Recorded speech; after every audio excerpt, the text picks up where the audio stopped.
Good evening, everybody, and welcome to Carving It Up Live right here on Facebook Live, YouTube, and on Twitter. As always, I am Bryson Carver, and Carving It Up is presented by The Grid. We've got a great show for you guys tonight.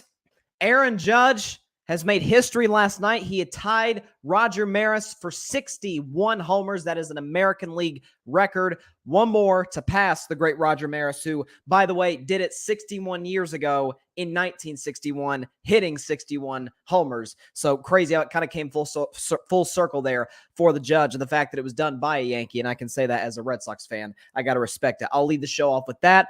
Also talking about the Dallas Cowboys outlasting their division rival New York Giants by a final score of 23-16. I'll tell you what it says about Dallas. A little bit of Giants take, but mostly going to stick with the Cowboys because, look, man, if it's Dallas Cowboys, if it's Jerry Jones, it's going to be relevant in some way, shape, or form, whether they're winning or losing. And in this case, they're winning, and they have a winning record, and they've won 2 straight. I'll talk about that, as well as Lamar Jackson.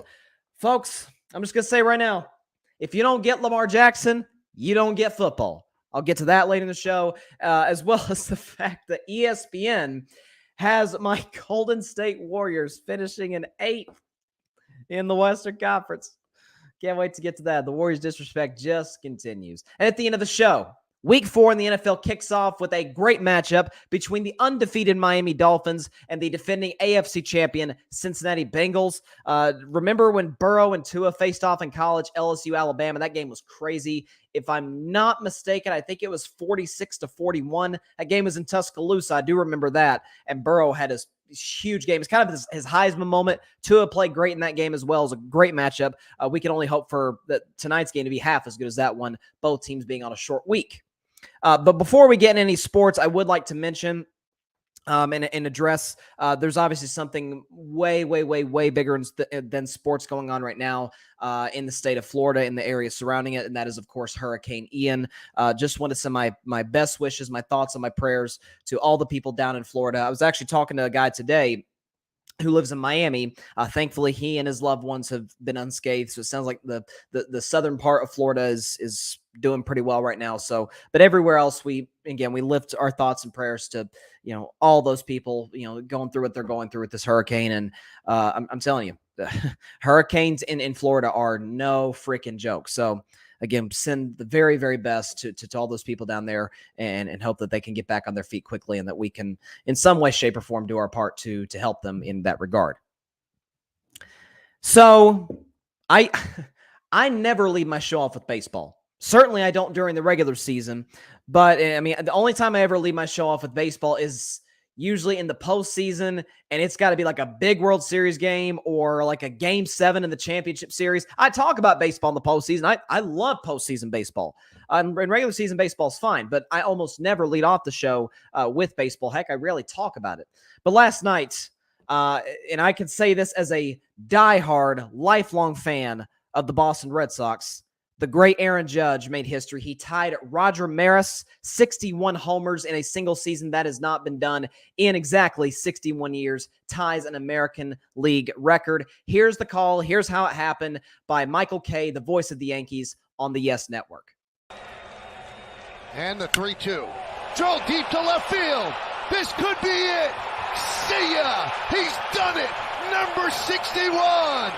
He's been chasing history, and now he makes it.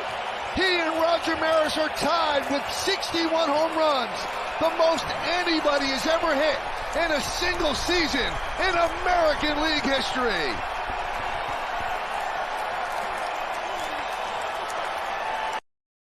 Man, what a moment it was for Aaron Judge. You saw there, for the streaming audience, you saw Roger Maris' son. You saw Aaron Judge's mother sitting with one another. They've been sitting together ever since Judge hit 60 last week. I forgot who that was against. I'm blanking right now. But last night in Toronto, making history. Now he's only got one more to go to break the record.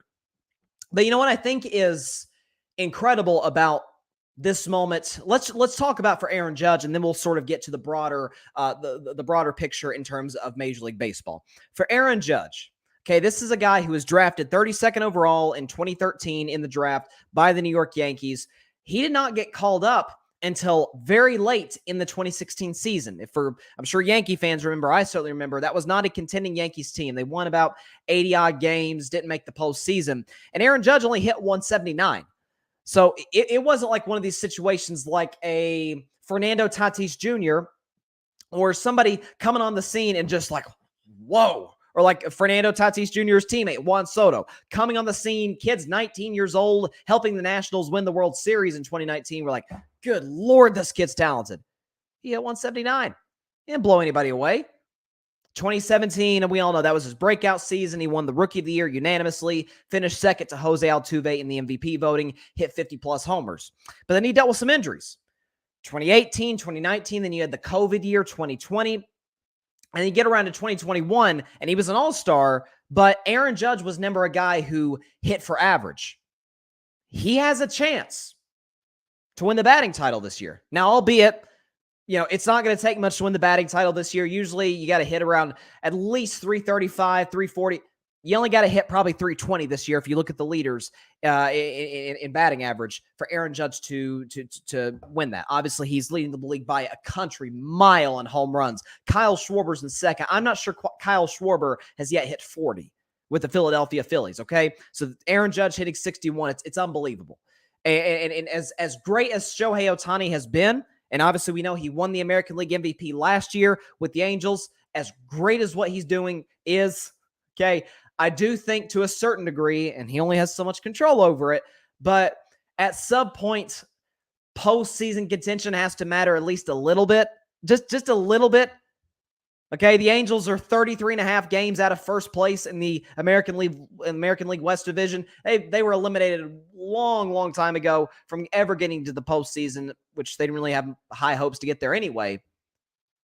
But you got the New York Yankees, who are going to be the 2 seed in the American League, only behind the Houston Astros.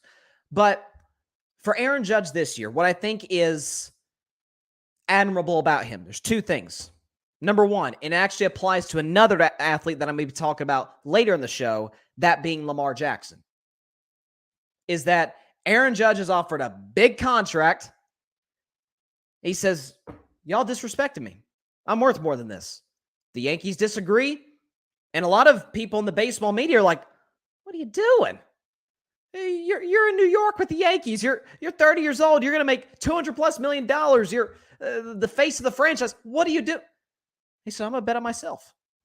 And I think it's safe to say that has paid off big time. And it is going to pay off very, very, very well for Mr. Judge come wintertime when he gets a big contract, we assume with the Yankees. I know there's reports like the Mets could go after him, and we know Steve Cohen is a very aggressive owner with the Mets, and I know there's reports that some other teams could go get him. He's staying in New York. I would be stunned if he left the New York Yankees. And the second thing, from a more of a baseball perspective, aside from a business perspective from Aaron Judge, what he did that a lot of the truly smart, the great players do, he adjusted. I was talking to a good buddy of mine, Barry Grant Jr., co-founder of The Grid, by the way, host of the All Even podcast. We were talking about this a few weeks ago about how Aaron Judge has completely changed his swing. All right, if you look at tape from just last year, 2021 to this year, he changed his swing big time, so much so that it's paid dividends to the point where he's in line to win the batting title. Until this season, he had never hit 300 in his career. So he's now becoming a truly all-around offensive player. He's not just a power hitter like he was when he won Rookie of the Year in 2017 moving forward. No, he's the all-around package offensively. And that's what we know. He's a tremendous right fielder for the Yankees. He's great defensively. So he has really developed and evolved into an all-around baseball player. I respect that. I respect the fact that a guy bet on himself, felt like, you know what? I'm better than what the Yankees are offering me. I am the face of the franchise. You should pay me as such. And he's going to win big time. And now one more home run will put him in the record books for all time. So that's sort of my take on Aaron Judge individually. But as far as the broader picture for baseball, here's sort of my thing. So there's a lot of debate right now. Roger Maris' son had a press conference last night where he was saying, like, look, this is a great accomplishment for Aaron Judge. He said, look, if he hits 62, he said, I think that should be considered the all-time single-season home run record, because we know about McGuire and Bonds, more homers, but they were juiced. Okay. And so it sort of circles back to that old debate that we've been having for a long time now about steroids and their presence in baseball. Here's what I will say, okay? Because I've talked ad nauseum about the Hall of Fame and all that. I think it's bogus that guys like Bonds, A-Rod, Clemens are not in the Hall of Fame. I think it's bogus. But that aside, I do think it does add to Aaron Judge's credibility and to add to this great moment that he's not juiced. He's just 6'7". What are we going to give him? 260, 70? I mean, the dude's an athlete. He played high school basketball. I think he had some offers to play college basketball. So he's a great athlete. He's a big dude. He looks like a home run hitter. He looks like the face of the New York Yankees. So I think the fact that he wasn't juiced, and maybe it does, and maybe we shouldn't overreact to a historic accomplishment like this, but who knows? Maybe this opens the door for a new era of great home run hitters who hopefully, like Judge, are all-around hitters, because analytics has come way too much into baseball to the point. I'm not anti-analytics at all. I think we should use analytics, but not to the point where it's all about launch angle and it's all about strikeouts. Like, that's it. That's all we talk about. We don't talk about getting on base. We don't talk. No, it's just home runs and strikeouts. Aaron Judge has sort of went against the mold in that regard. And so I love that. So does he bring in sort of a new era of players coming behind him to where, yeah, they're power hitters. Yeah, they can go for 50 bombs in a season if they stay healthy long enough. In Judge's case, 60 plus. But do they become all-around hitters? Do they become all-around baseball players? So last night was an outstanding moment. I think the Yankees got a weekend series. I think they play the Orioles. I might be wrong on that. Let me check. The Yankees schedule. Hold on. Let's see. Because the Yankees at this point, they've won 96 games. They clinched the American League East earlier this week.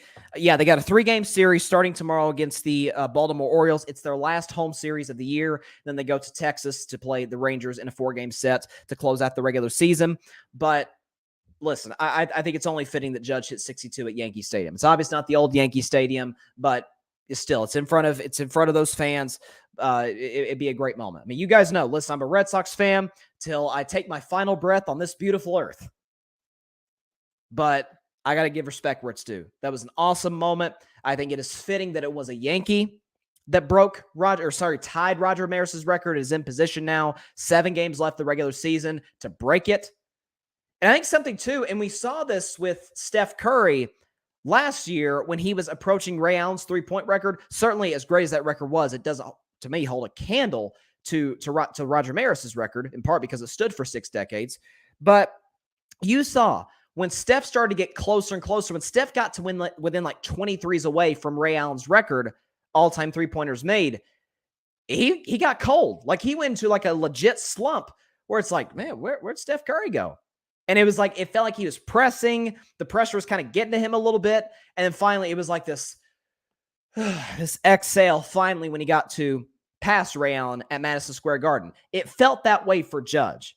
Like, you can see, he's not really an exuberant type of player. He embodies a lot of the leadership qualities and intangibles of a Derek Jeter in that regard.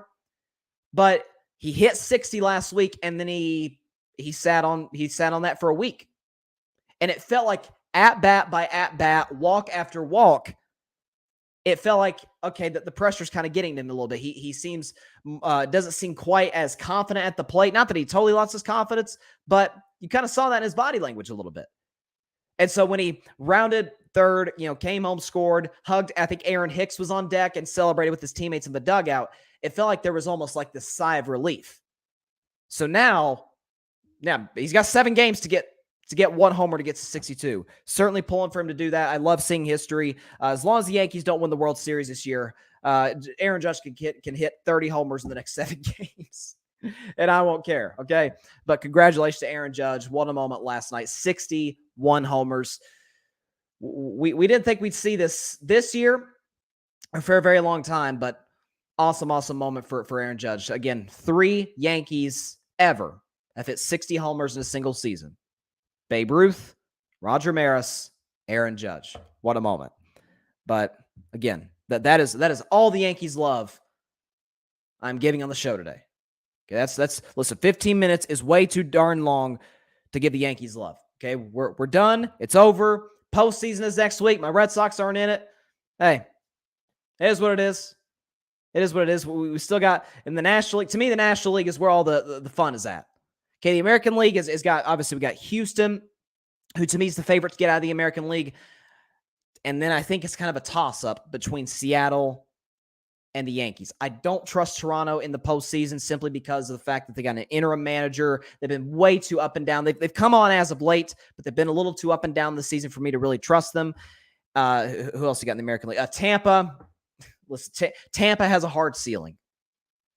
Kevin Cash is a great manager. They got an excellent roster full of great pitching and young players, Rosarina, and who's that other kid that played really well in the postseason last year? I'm forgetting his name. But listen, we know Tampa's got a lot of talent, but again, no team in Major League Baseball, it's not even close in my opinion, relies more on analytics than the Tampa Bay Rays. And that killed them in the World Series in 2020, killed them last year in the divisional round against my Red Sox. In 2019, to a certain degree, against Houston, like, it feels like they have a hard ceiling for how far they can get in the postseason.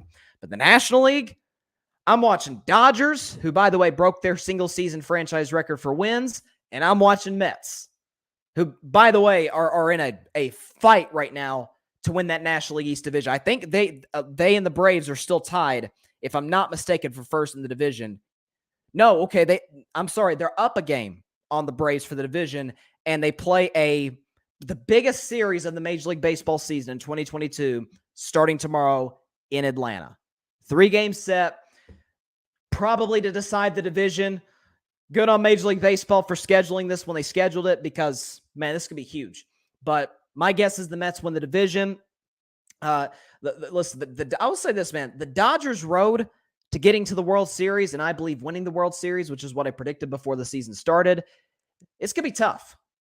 Because there's a good chance that they'll have to face the Braves in the division series, the Mets in the championship series, and possibly like Houston in the World Series. So if the Dodgers win it all this year, kudos. Like they earned it if they win this year, but I of course believe they will. I didn't sell my stock in the Dodgers. I still believe in them. Believed in them all season, but the Mets started to get hot around like July, and it's like, oh, okay, the Dodgers may have some company here. And I do believe the Mets are, even over the Braves, are the biggest threat to the Dodgers, and that's going to be a great National League Championship Series that I cannot wait to watch. As of now, though, I'm taking Dodgers in 7. All right, moving on to football. Moving on to Monday Night Football, the game the other night between the Dallas Cowboys and the New York Giants, an NFC East battle. New York suffers their first loss of the season and their first under Brian Dable. The Cowboys now win 2 straight after the injury to my man Dak Prescott. Cooper Rush is now not only 3-0 as a starter, he becomes, I think, the second quarterback in NFL history to win his first 3 starts all in game-winning drives. He led a game-winning drive to beat the Vikings last year on Sunday Night Football. A couple weeks ago, led a game-winning drive to beat Cincinnati. And then on Monday night, of course, leading the game-winning drive in the fourth quarter to beat the Giants. But what I think is really interesting, let me start with the Giants before I move to the Cowboys. I'm not going to, you guys know I'm not a big Daniel Jones fan. I can't bring myself to be brutal on Daniel Jones. He was pressured 20-something times. I don't think I've ever seen anything as bad or as sad as the fact that the Giants in almost a decade cannot build an offensive line. They can't. I love that left tackle that they drafted out of Georgia a couple of years ago. He looks great. Evan Neal, though, who they drafted this year, had a rough night against DeMarcus Lawrence, which DeMarcus Lawrence has caused a lot of rough nights for tackles in the past. But be that as it may, that Giants offensive line stinks. And I don't think Daniel Jones is the franchise quarterback. I'm not going to sit here and say he played great because he didn't. But listen, it's hard to get the ball to your playmakers when you're on your butt the whole game. When there's a guy in your face the whole time and you have to throw off your back foot. Like it's tough to do that. And it's not like the Giants' road got any easier. Kenny Golladay still can't catch. Okay, Kenny Golladay is flat out robbing the New York Giants for the contract they gave him a year and a half ago. He's robbing him. He's not doing anything. I saw a meme the other day. He had as many catches as you and me. Difference is he made $700,000. That was his game check. We didn't get nothing. Okay. Dude is not only doing nothing, he's hurting the Giants. And now Sterling Shepard, which sucks for him because he just came off a major injury. He's gone for the season with a torn ACL. It was actually happened on the Giants' last offensive play. His knee just gave out. A lot of questions about that MetLife Stadium turf that I'm sure they'll hopefully address this offseason. There's been a lot of injuries the last few years at MetLife. So we'll have to see what happens with that. And of course, we wish the best to Sterling Shepard on a speedy recovery. But the road for the Giants didn't get easier in regards to what Galladay isn't giving them and the fact that Sterling Shepard's gone for the rest of the season. And oh, by the way, your offensive line, not that we didn't already know this, is terrible. It's terrible. So we'll see what happens with the Giants from here. I'm not overly concerned because I didn't have the highest expectations for them to begin with. Like, they feel like a little bit better version of the Chicago Bears at 2-1, who ironically they're going to play on Sunday. I mean, who'd have thought before the season, hey, either the Giants or the Bears are going to be 3-1 going into week 5. What? It doesn't make sense. But that's the NFL. That's why we love it. So either the Bears or the Giants are going to be a below average 3-1 football team. Of course, I'll give the Giants have looked better than the Bears in many, many instances. Certainly their offense is better. And I think their defense is kind of on equal footing with Chicago. You could argue Chicago's is better because of Roquan Smith and that pass rush. But, I mean, we can debate that all day. I don't think either's a playoff team. But circling back around to the Giants, I'm not overly concerned. I said I think I had the Giants as a 4-win team before the season started. I didn't think they had a whole lot going for them other than Brian Daboll's hiring. But they feel like a 6-7 win team. They're playing a fourth-place schedule. Not a whole lot of games where they're going to get crushed in, hopefully, for them. But feels like a 6-7 win team. As for the Dallas Cowboys, and that's who everybody's talking about today. It's America's team. Everybody's always going to talk about the Cowboys. Listen, they're 2-0 without Dak. Okay, Cooper Rush has played pretty well. Played well against the Bengals. I thought played even better against the Giants in week 3. Here's what I saw. And again, I talked about it last week when they beat the Bengals. This is the Cowboys' formula to win, especially without Dak. And it's even when Dak comes back, okay? The receiving core is extremely limited. I mean, it hurts. It's like watching the Packers sometimes. It's brutal. Yeah, I know CeeDee Lamb had a great catch in the end zone. That was all he did. Okay, I know everybody's high on CeeDee Lamb after one catch. I'm sorry, I'm still not sold on him as the number 1 receiver in the National Football League. Well, he had over 1,000 yards receiving last year. Yeah, he also had Amari Cooper to take some of the attention away. So I'm going to reserve any sort of praise for CeeDee Lamb until I continue to see more, and until he stops dropping wide open touchdown passes in the second quarter when your quarterback, Cooper Rush, puts it, right between the numbers. Can't throw it any better. He dropped it. And he dropped it past a couple of plays after that. Like CeeDee Lamb, I'm telling you, we need to get him vaccinated against the drops. I don't know what's going on with him. Noah Brown, good, has a good connection with Cooper Rush because they've spent so much time in the practice squad together, so they have a good rapport. Okay, have that tight end Ferguson, who's all right. Hendershoot, I think is the other tight end's name. He was okay. Right, but all in all, we know the Cowboys have a limited receiving unit. They're going to get help with Michael Gallup coming back possibly this week against Washington. We'll see if he's 100%, if he'll be on a pitch count, considering the fact that he's coming off an ACL tear the day after New Year's this year. So we'll see how he's recovered in the last 8.5 months, but hopefully he'll be back out there looking good. But the Cowboys' formula to win offensively, run the football. Okay, the offensive line is not very good in pass protection. It's not. We saw that against Tampa Bay. We saw that in spurts against the Bengals. We saw it occasionally against the Giants. But in the run game, they're excellent.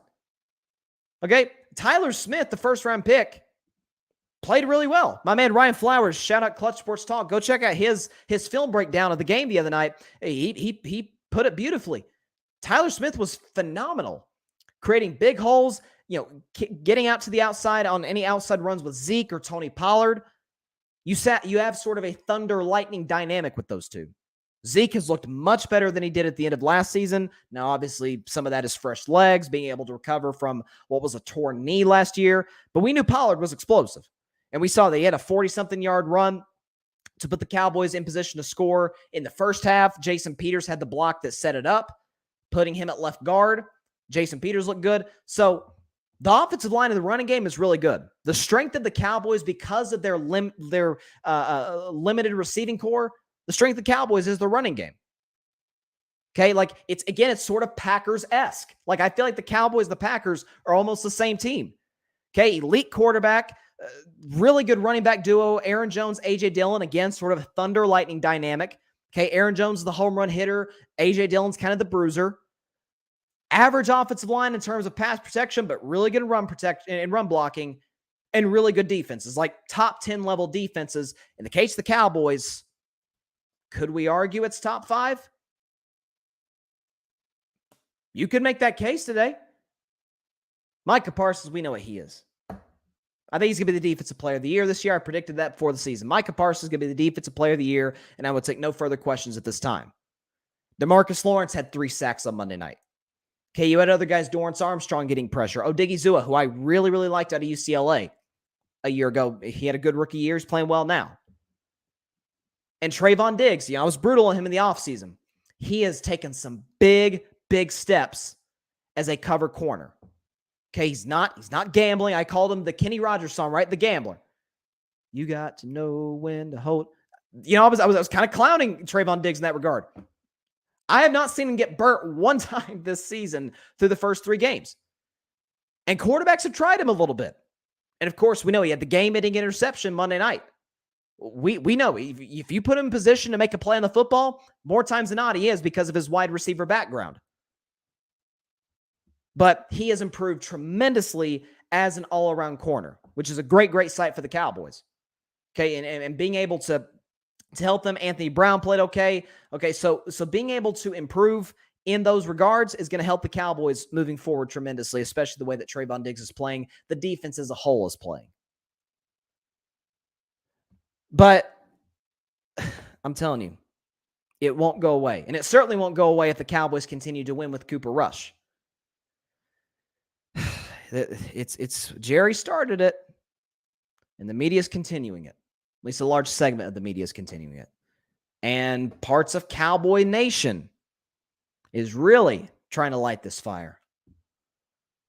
We need to start Cooper Rush over Dak. No, you don't. No, I think you would come to regret that a lot down the road if you decided to do that. Now, I'll be the first to admit, I was dead wrong. The show after opening night, when I said the Cowboys season was over, they weren't going to win without Dak. But here's what I've also seen. Kellen Moore has completely flipped his offensive scheme. A lot of that is because Dak went down and you got Cooper Rush, who is a backup. He's proven himself to be a very good backup, a very capable backup. He's not going to turn the ball over. He's going to be a good game manager, put receivers in position to make plays. He is the essence of what you want in a backup quarterback. And he's been great in that role. Okay, and the Cowboys, by the way, are favored to beat Washington on Sunday. But you're telling me, because the Cowboys, this isn't going to be smooth sailing from here for the Cowboys, okay? They should beat Washington. They're favored to beat Washington. But say Cooper Rush starts week 5 against the Rams, which I think he will. Frankly, I hope he will because I don't want Dak to rush the back and look terrible. But you're telling me if Cooper Rush is down 10 in the fourth quarter against the Los Angeles Rams with 8 minutes to go, you would rather have him than Dak Prescott to win that game? When he's facing the Philadelphia Eagles, and Philadelphia's defensive line is really good. And if they limit or stop Zeke and Tony Pollard, you take Cooper Rush to keep him in the game over Dak? You are lying. You are lying to yourself if you say the answer is yes. I'm not bashing Cooper Rush. I'm not here to do that. Why would I bash Cooper Rush? Within the system, he's playing excellent. Again, Kellen Morris had two. It wasn't very good at the end of the Cincinnati game, the second half. Take the game-winning drive aside against the Bengals, that second half offensively was brutal for Dallas. And brutal, most specifically on Kellen Moore. But against the Giants, game plan was great. Stick with the run. Again, what I say over and over and over after the Bengals game, and you saw it on Monday. Play action. Okay, the Giants are trying to stop 21 and 20. That's who they're geared up to stop. They're not worried, excuse me, they're not worried about CeeDee Lamb. They're not worried about Noah Brown or Ferguson. They're not worried about those guys. Excuse me. They're worried about the two running backs, the running back duo between Zeke and Pollard. They're saying, Cooper Rush, if you beat us, you beat us. But he is playing very, very well within the system. But if you're telling me you would take him over the course of a season over Dak Prescott when more and more teams start to get film on him, you're lying to yourself. But for the Cowboys, I don't think they'll win the NFC East after what I've seen through 3 games. Not necessarily even a shot at Dallas. It's just because Philadelphia today look like the best team in the NFC. I don't have Philadelphia coming out of the NFC. I'm still rolling with my preseason pick of the Los Angeles Rams. But can they? Absolutely. And I think they are today clearly better than Dallas. They're better coached, better offense, better defense, slightly, and better special teams, and certainly better situationally than the Cowboys are, and way better than the skill position players. But for Dallas, they can absolutely make the playoffs. Certainly in a weak NFC, they can absolutely make the playoffs this season. So they should beat Washington on Sunday. I think they're better than Washington. They're at home. They're favored by a field goal. So that'll be an interesting game to watch for the Cowboys moving forward. But Jerry just continues to stir the pot, and Mike McCarthy, Zeke, J-Ron Curse are coming to the support of Dak, saying like guys, let's stop. Although I heard Dak tell Lisa Salters of ESPN before the game, saying that he wouldn't rule out playing on Sunday against Washington, and I'm like, Dak, no, don't do what Russell Wilson did. Do what Drew Brees did. Okay, Drew Brees waited. Remember, Teddy Bridgewater stepped in for Drew Brees and went 5-0. Played well within the Saints' offensive system, went 5-0. Defense played great. Running game was good with Alvin Kamara. And what do you know? Saints were in great position when Drew Brees came back. And Drew Brees looked good. You don't want Dak to be like Russell Wilson, where gets a little desperate, comes back too early, and doesn't look like himself. So we'll see what happens with the Cowboys moving forward. Again, they've got Washington next week, followed by 2 road dates against arguably the 2 best teams in the NFC, that being the Los Angeles Rams and the Philadelphia Eagles. Then they got 2 games against Detroit and Chicago. I told y'all before the season I had them losing to Detroit, and that's looking even more possible today because a lot of Cowboys fans, those 2 back-to-back games, Lions, Bears, okay, that's a win and that's a win. They did the same thing last year when they had those back-to-back home games against the Broncos and Falcons. And what happened? Yeah, they smoked Atlanta that second game, but not before Denver ran over them with a dump truck. And was it week 9? Yeah, it was week 9 against the Broncos. Smoked them. So I have a feeling, I don't think the Lions are going to smoke the Cowboys, but I do think they are going to beat them. And then Dallas should take care of the Chicago Bears before they go into a bye week. And then they go to Lambeau to play the Packers. I have them winning that game. Said that before the season. Dak outdueled Aaron Rodgers the last time they played at Lambeau. I think he'll do it again. You got at Minnesota, which I think is a loss. You've got Thanksgiving against the Giants. Then you got a home date with the Colts. You got Jags, Texans back-to-back. Then you got a Christmas Eve game against Philadelphia. Thursday night game against the Titans in Nashville, and you finish off in our nation's capital against the Commanders. So, again, the schedule for the Cowboys, aside from a few games, is not brutal. They've certainly got some teeter-totter, go-either-way games. But this is a team today, they feel like a team that should be in the playoffs. They feel like one of the 7 best teams in the NFC, at least when they get Dak back. But Cooper Rush has done a great job playing within the system. Kellen Moore has had 2 really good game plans against Cincinnati and against the Giants. But let's stop. Cooper Rush is not better than Dak Prescott. I can't believe I'm having to say that today, but some people are. But it is interesting. The week 4's got some interesting matchups, and I'll predict those on tomorrow's show. But you got, again, Cowboys Commanders is interesting.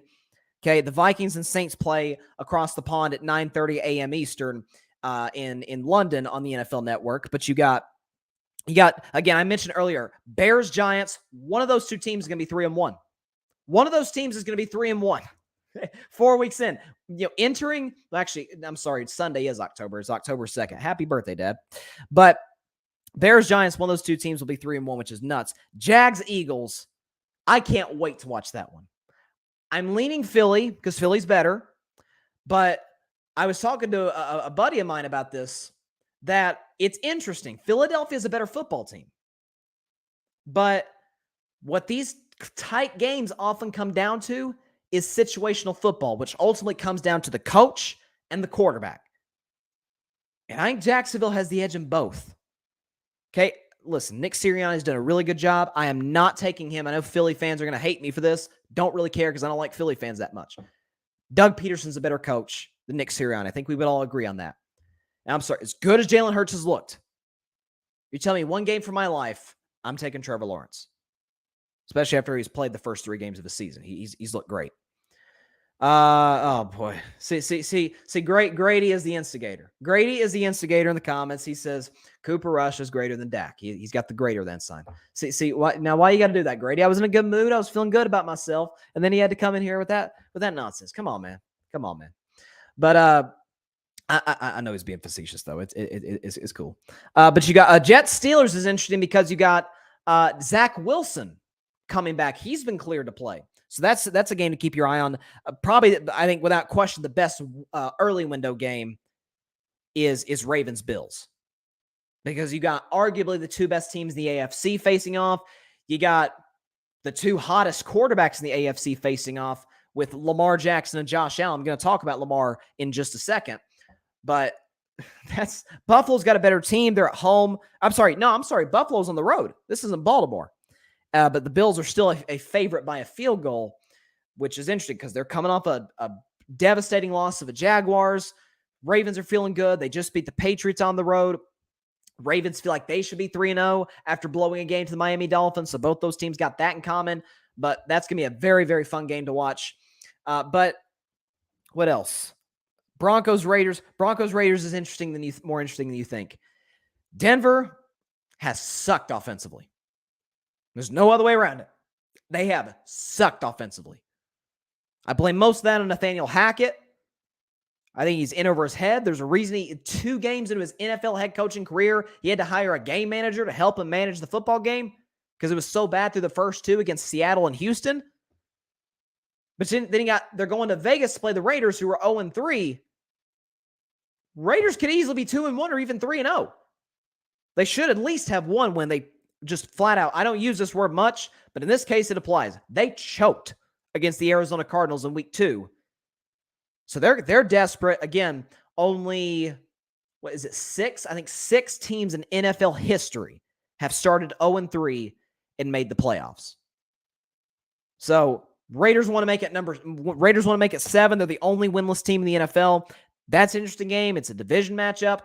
Interested to see that. Obviously, Chiefs Buccaneers. There was reports that that game could possibly get moved to Minneapolis at US Bank Stadium where the Vikings play because of the hurricane.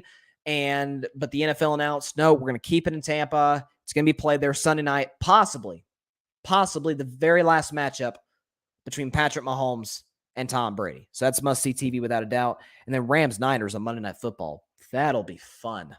That'll be a fun one without a question.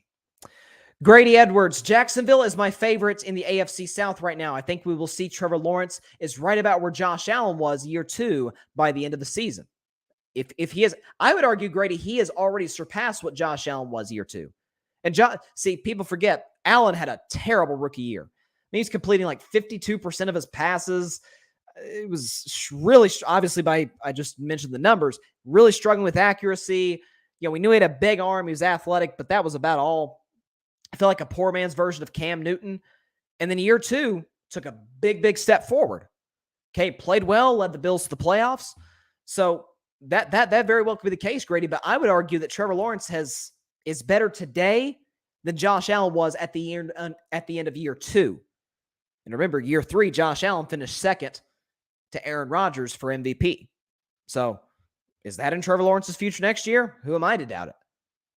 So he's doing a phenomenal job. And again, I think a lot of that is addition by subtraction, getting Urban Meyer, getting that toxicity out of the building, and not just replacing Urban Meyer, but bringing in Doug Peterson, who people bash Doug Peterson at the end of his time in Philly, which I've always defended him because he had a beat-up roster, and he had Carson Wentz, and he had a rookie Jalen Hurts.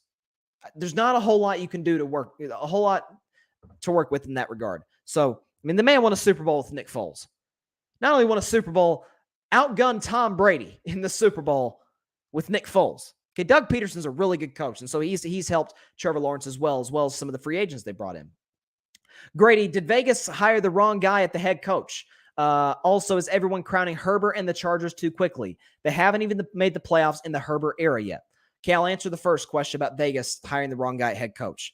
I did not like you can go back, check the tape. I did not like the hiring of Josh McDaniels back when they did it. I think it was in late January, early February. Part of the reason was his tenure in Denver was a disaster. We know that ended unceremoniously. I mean, his first ever draft pick. Love him as a man. Awful quarterback. His first ever draft pick was Tim Tebow. That tells you all you need to know about the Josh McDaniels era with the Denver Broncos. And they replaced him pretty quickly. To me, they should have kept Rich Bisaccia. I get it. He's a special teams guy. That's not special teams guys usually don't get head coaching jobs outside of John Harbaugh. I mean, Herm Edwards was a special teams coach. It usually doesn't happen. For whatever reason, Vegas played really well down the stretch. They were great in close games. They're not great in close games now. To me, that points to coaching. Again, the Raiders, they're bringing back the same team with an improved roster. We knew they weren't good running the football. We knew their secondary was awful. I surrendered that before the season. But we knew Derek Carr is outstanding. Doesn't get enough credit. You add Devontae Adams. You have Hunter Renfrow, Darren Waller, all those guys. And you have yet to win a game heading into October. I'm sorry. The blame to me goes to a lot of people, but Josh McDaniels first. And to answer your second question, is everyone crowning Herbert and the Chargers too quickly? Yes. Yes, we are. And I love Herbert. I think Justin Herbert is one of the great talents in this league. If we're talking pure quarterback talent, I think he's top 5 in the league. Top 5 in the league. Moves great in the pocket, has a rocket for an arm, can make all the throws you want a great quarterback to make. Okay, he's a great leader. He can take off and run with the football if you need him to. But I think part of the issue is where he's playing. And some of the issues, too, is the Chargers can't stay healthy. Bosa got hurt. Rashawn Slater's hurt. That nice little receiver, Guyton, is hurt. Like, the Chargers are just beat to pieces right now. It's hard to watch. But for whatever reason, they cannot get the coach right. Okay, a lot of people blamed Anthony Lynn because they were losing all these close games.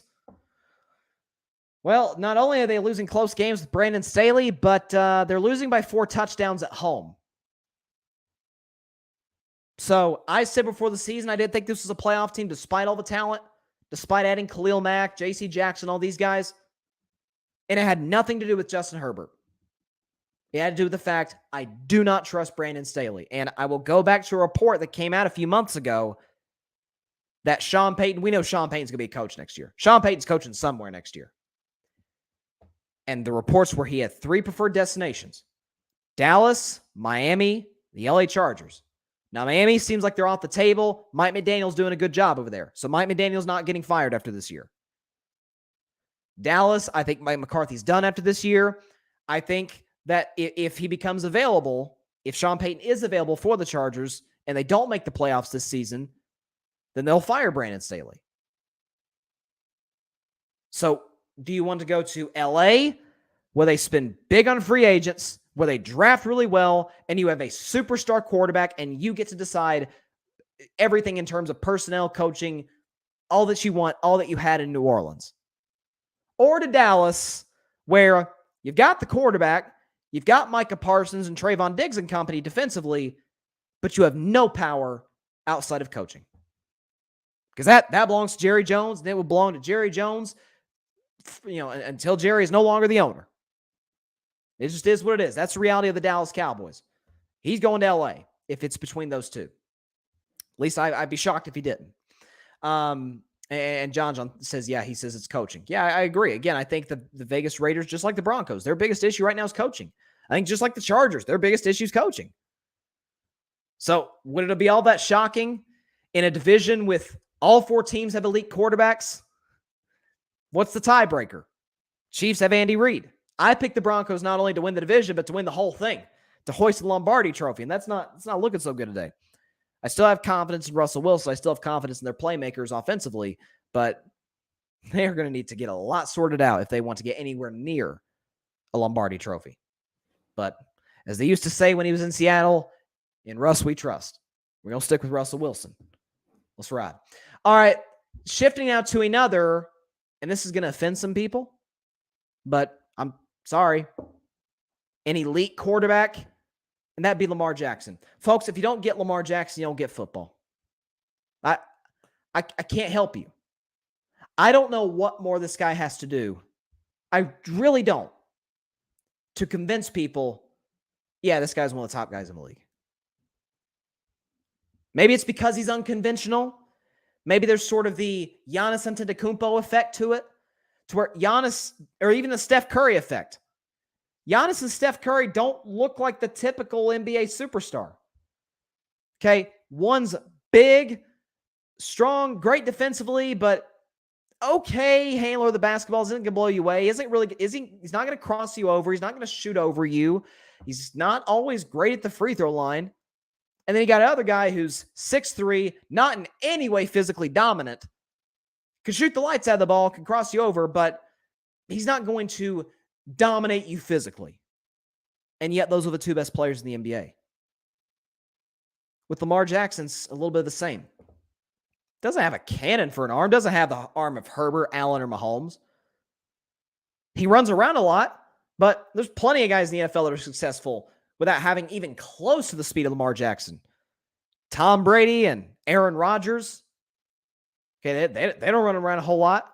They're pretty successful.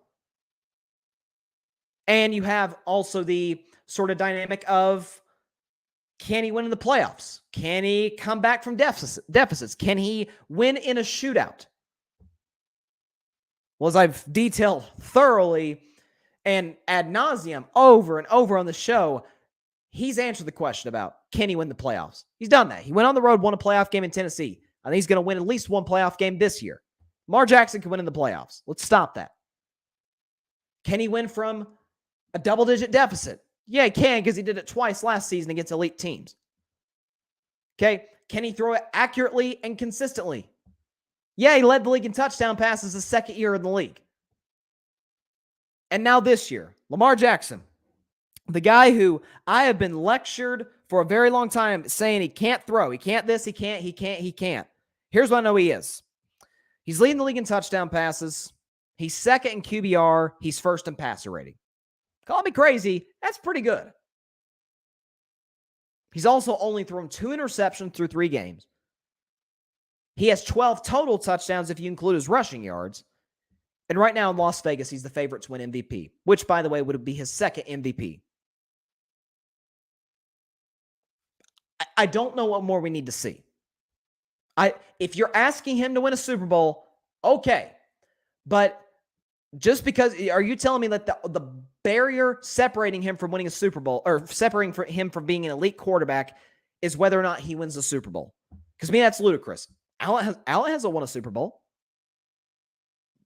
A lot of people think he's the best quarterback in the league. Aaron Rodgers has won Super Bowl, hasn't won one in 12 years. He's won the last 2 MVP awards. He's pretty good. Okay, Patrick Mahomes has 1 Super Bowl. Now, he's still early in his career, so it'll be fair to him in that regard. Justin Herbert's never even been to the playoffs. We think he's amazing. So if that is the standard, we can't call you elite until your style of play leads you to the Super Bowl. Then let's use that same standard for everybody else. So quarterbacks playing right now, current quarterbacks in the NFL, if you have not played in a Super Bowl, If you want to really narrow it down, if you have not won a Super Bowl, your skill set can't win a Super Bowl then. Joe Burrow, we know you came close, but you can't win. Herbert, not you. Nope. Aaron Rodgers hasn't won decade. No, you can't. You're incapable of winning a Super Bowl. It's impossible. Come on now, it's getting silly at this point.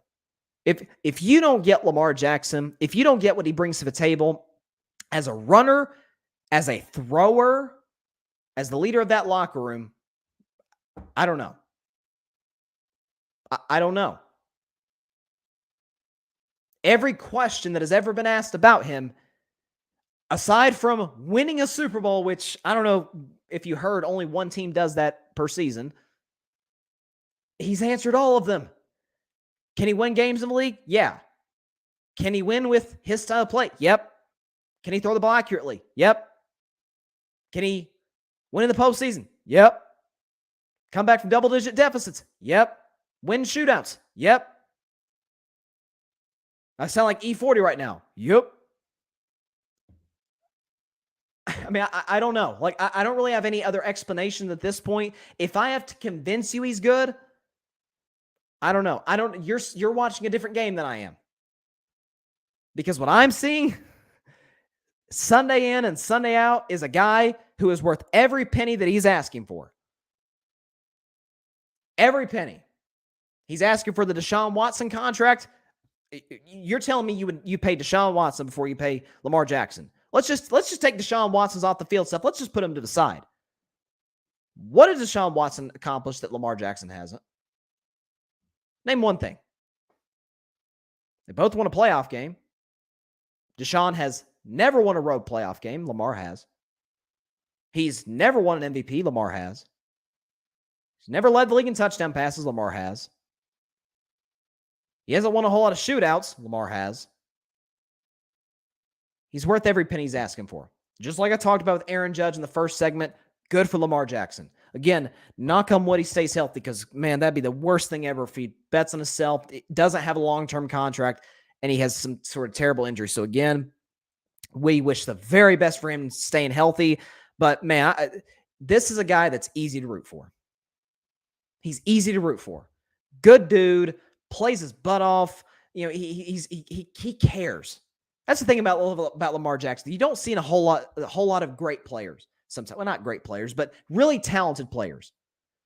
That dude loves football. If he throws a pick or if he misses a throw, he's yelling at himself. He's pissed off.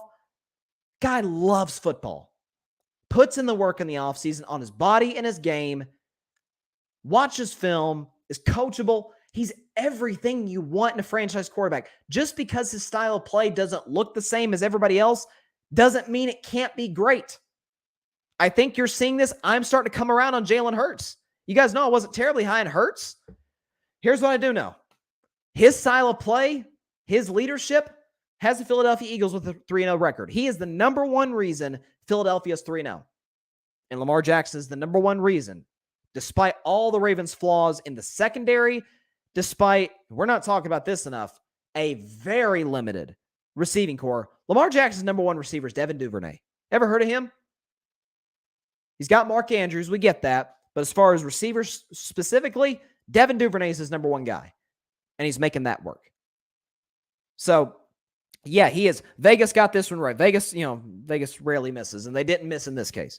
He is clearly, to me, the front runner. 3 games in. We're still early. 3 games in, that guy's your MVP. Phenomenal. Grady says, winning one championship in the NFL is worth about 2 NBA titles. It's just so difficult. Absolutely. Absolutely. I mean, there's a reason that, so many of the great NBA players, Michael has 6. We know about 6-0. Kareem has 6. Magic has 5. Kobe has 5. Duncan has 5. LeBron has 4. Steph has 4. Bird has 3. There's literally, I can count on my hands the number of quarterbacks that have led their teams to 3 or more Super Bowl titles. I can count on my hands. Obviously, Brady's got the 7. He's the GOAT. Nobody's disputing that. Montana won 4. Bradshaw won 4. Aikman won 3. I don't know if don't think I'm missing anybody. But Peyton Manning, to me, the third greatest quarterback ever. He only won 2. Okay. Dan Marino, he never won 1. John Elway, to me, the fourth greatest quarterback ever. Only won 2. Brett Favre, the criminal, he only won 1. Aaron Rodgers, 1. It's hard, man. Like, I think it's put well, Grady. Like, it's a lot harder to win a Super Bowl than it is to win an NBA title. Not to diminish winning an NBA title, because winning any championship, especially in pro sports, is hard. But winning the NFL, you got to have so many. And some of it, too, is just the math of it. One sport's 11 on 11. By the way, a very violent sport. The other is 5 on 5. It's a contact sport. It's not a violent sport. So you can have 2 great players on a okay team, and you can win the championship.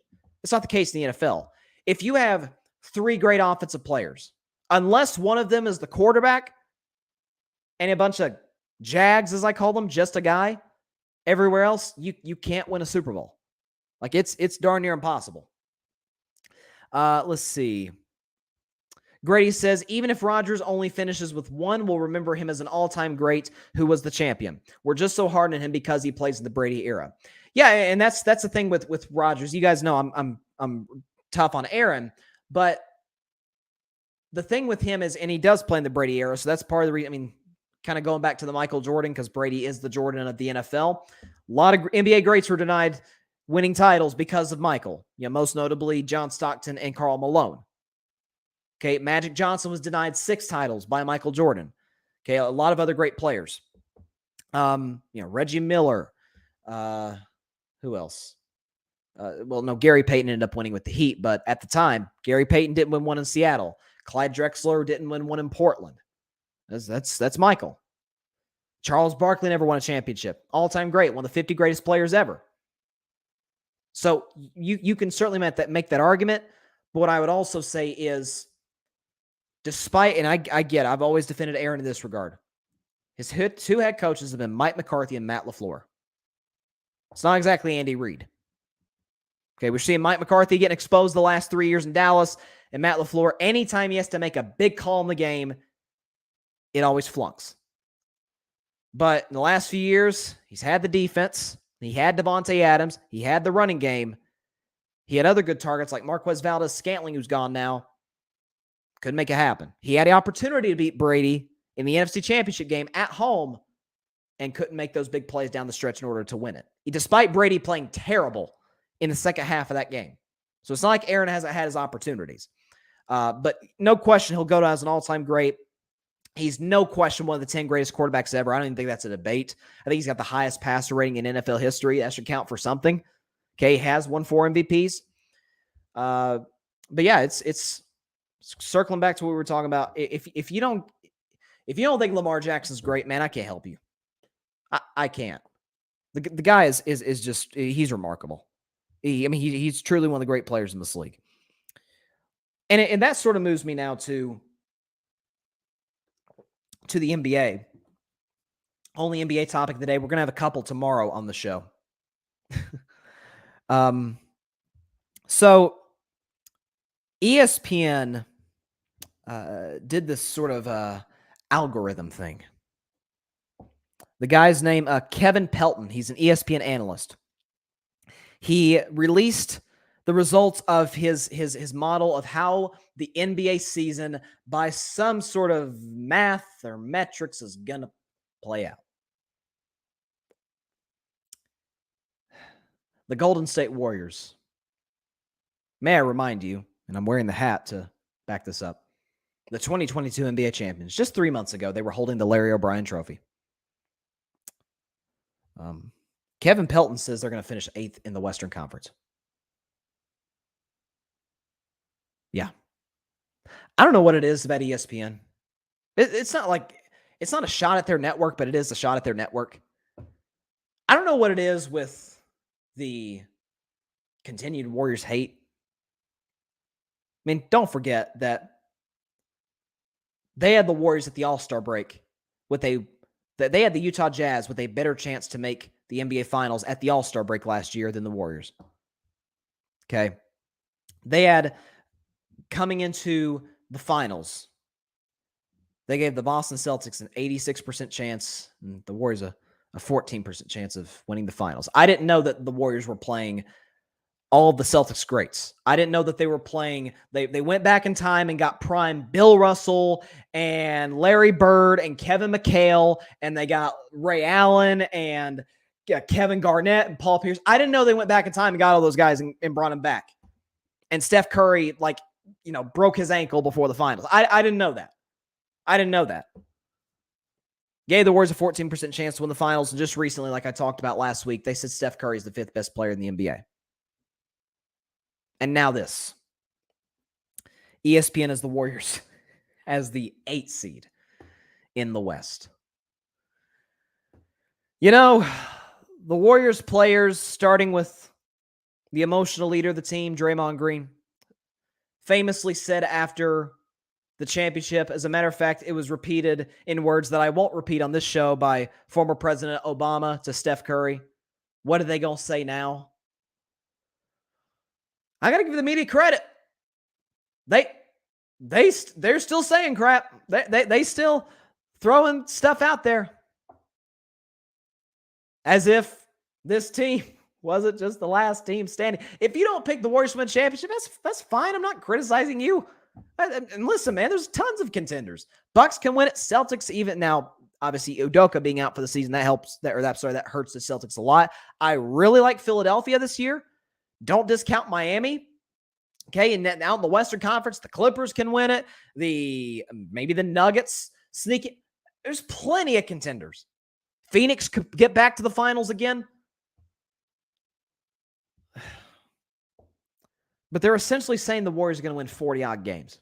They're going to win 42 games. They'll have to be in the play-in tournament, is basically what they're saying. I wish I could give you a good reaction to this, but I can't. All I can say is that it is utter stupidity. You're telling me. Now, of course, health comes into play. It always comes into play. As long as the top guys for the Warriors are healthy for the majority of the season. You're telling me this team can't be the 8th seed. May I remind you last year that at no point in the season, save for an 11-minute stretch, take 11 minutes of 82 games out of the season, at no point were all 3 of the Warriors' big 3 healthy before the playoffs.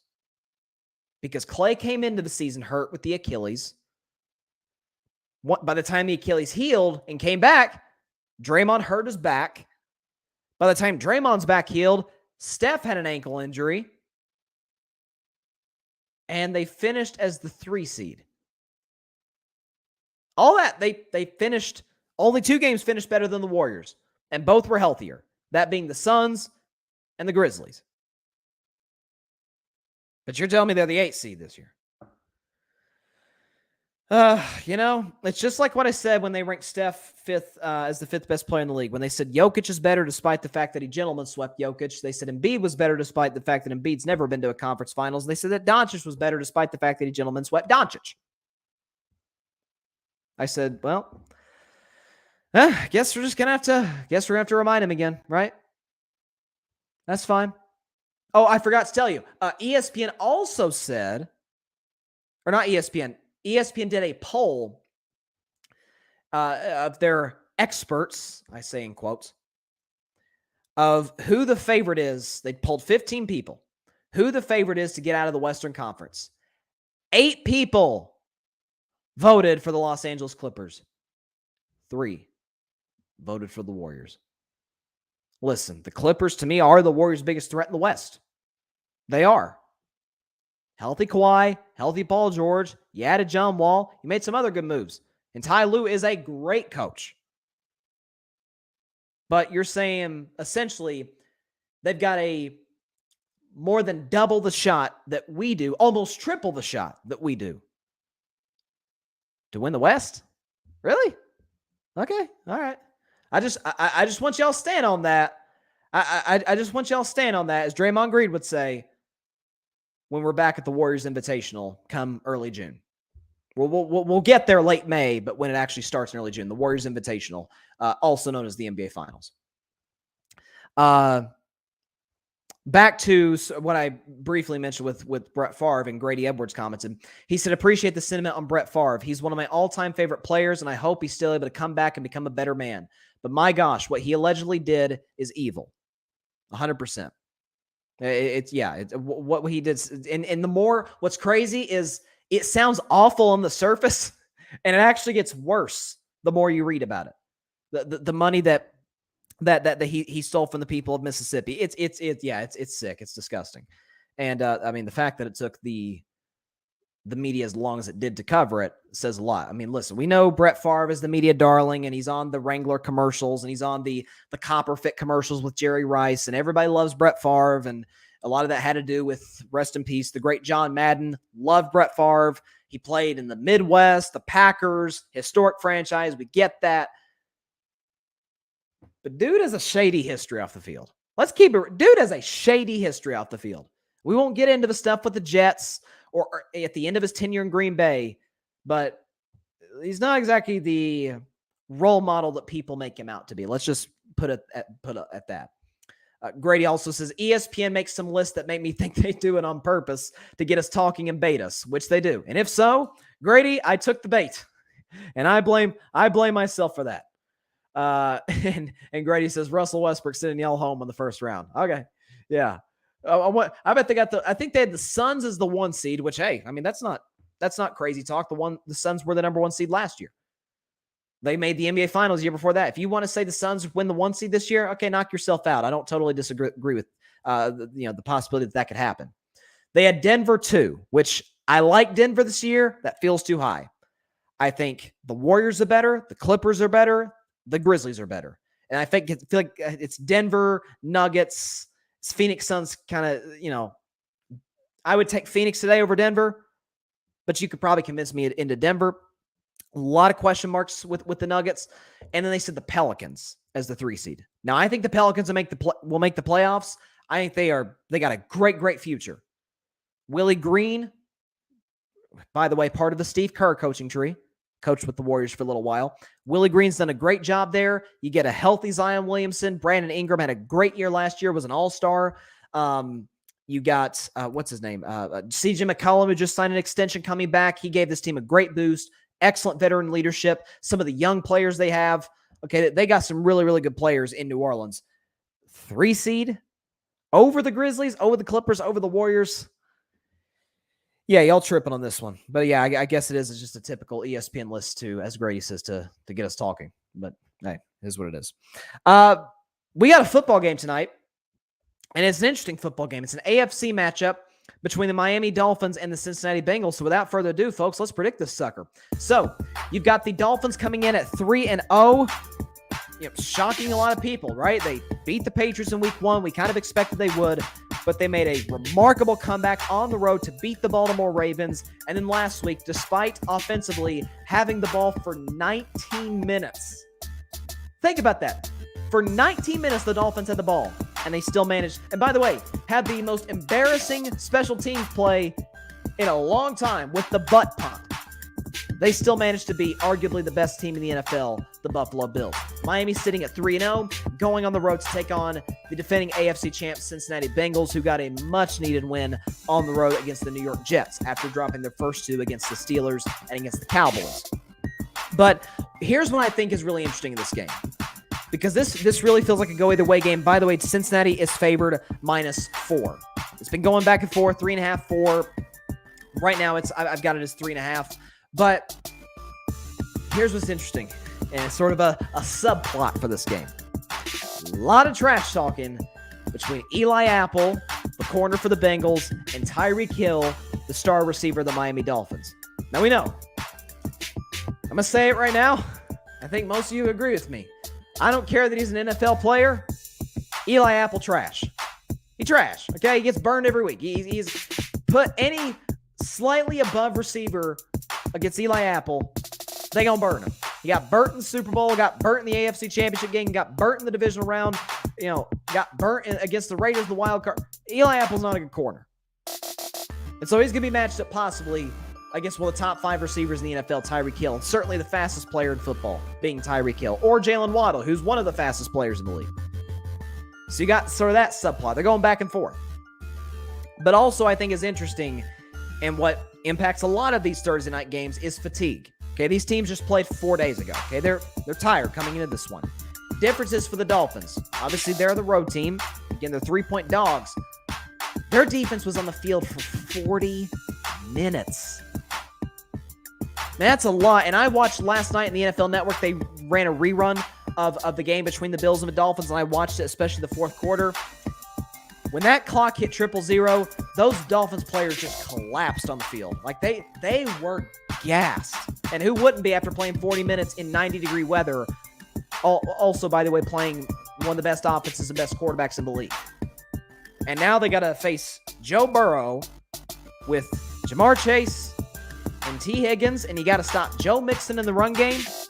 Man, that's a lot to ask of it from a defense. Now, Miami can get pressure, and we know, I beat this drum for a year plus, 2 years really, on the show. Cincinnati's offensive line's garbage. It's awful.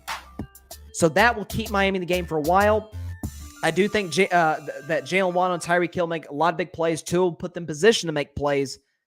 But when it's all said and done, I will take the Cincinnati Bengals to win this game outright and cover the spread. It says 3.5 right there. It's went back to 4. It's kind of going back and forth about an hour before kickoff at this point. Bengals win this game 27-20. They hand the Dolphins their first loss of the season, and they get to 500 with a big road win over the Bengals. Over the Dolphins. By the way, have you seen what's the uniform Cincinnati's wearing tonight?